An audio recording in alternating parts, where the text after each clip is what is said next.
What's up YouTube, it's Zandar Legend here again with another standard deck tech for Oath of the Gatewatch Mono Green Eldrazi Ramp. Do you like that? Ramp.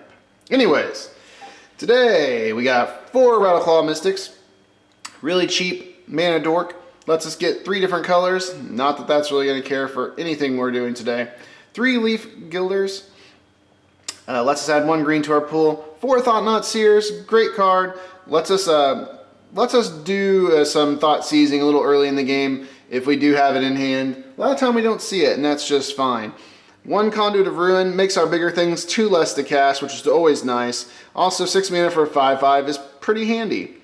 2 World Breakers. World Breakers good. Really, there's some decks right now running 4 World Breakers, and I completely understand why, and I might be switching my deck over to that in the future. For 7 mana, we get a 5/7 Void. When you cast it, exile an artifact, an enchantment, or a land. It also has Reach, which is really good against black-red dragons, Thopters, just some other annoying things as well.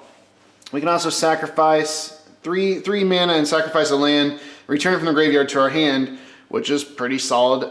Again, I've won games off of doing that. So 3 Ulamog, the Ceaseless Hunger, he's the main powerhouse of the deck. 10 mana, 10/10. Honestly, we're casting it to remove 2 permanents from the field. He is indestructible though, which is nice. And lastly, importantly, when he attacks, they exile the top 20 cards of their library. Not too many people really get advantage from this, but there are some new decks that might in the future. Our spell package is going to be 2 Spatial Contortions just for that early removal. 3 Nissa's Pilgrimage lets us go out and get 2 basic forests, reveal them, put them into our hand. If it has Spell Mastery as well, so we can get up to 3 basic forests instead of 2. 2 Titan's Presence, revealing any of our devoid creatures or colorless creatures to exile something, always nice. 4 Hedron Archives.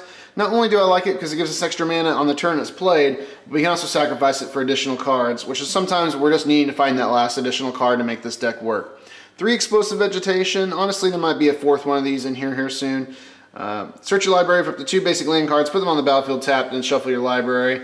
We use that to make sure we always have our wastes, which I'll be going over here in a minute. And then 2 Nissa's Renewals.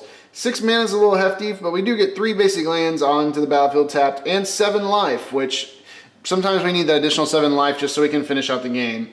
Our last spells, 2 Ugin, the Spirit Dragon Planeswalkers, and well, everybody knows how powerful Ugin is. Obviously, we have quite a bit rotating out of this deck, so it might not be a thing. So if you're wanting to play it now, now's the time. Our land package and our critical lands are 4 Shrines of the Forsaken Gods, 4 Sanctums of Ugin, and there you go. That's the critical lands. A lot better than fetches, so that makes the deck a little more cost-effective. I do run 1 Crumbling Vestige with my waste, just so I have another chance to get my Thought-Knot Seers out early in the game. 1 Haven of the Spirit Dragon, so I can possibly get an Ugin back if I need to win the game. And then 15 Forests. Obviously, Noah Bradley. Now let's go into the sideboard. Back with the Mono Green Eldrazi Ramp sideboard, we got 4 Jedi Offshoots. A 0/3 Defender gives us some extra life, lets us survive those aggro decks. Very solid addition. There's our 1 Leaf Gilder. In case we need that extra mana dork, he's in there. You can substitute this out for anything really. I just like to have an extra mana dork to put in there just in case. 2 Fog Effects with Winds of Kalsisma, which will be rotating out. 4 Bane of the Battle Geds. The reason we put those in there, very solid card for making our opponent exile 2 permanents he or she controls. And a 7/5 for 7 mana is pretty good. Conduit of Ruin gets out earlier. And sometimes we're just needing more creatures to hit, so good addition to the deck.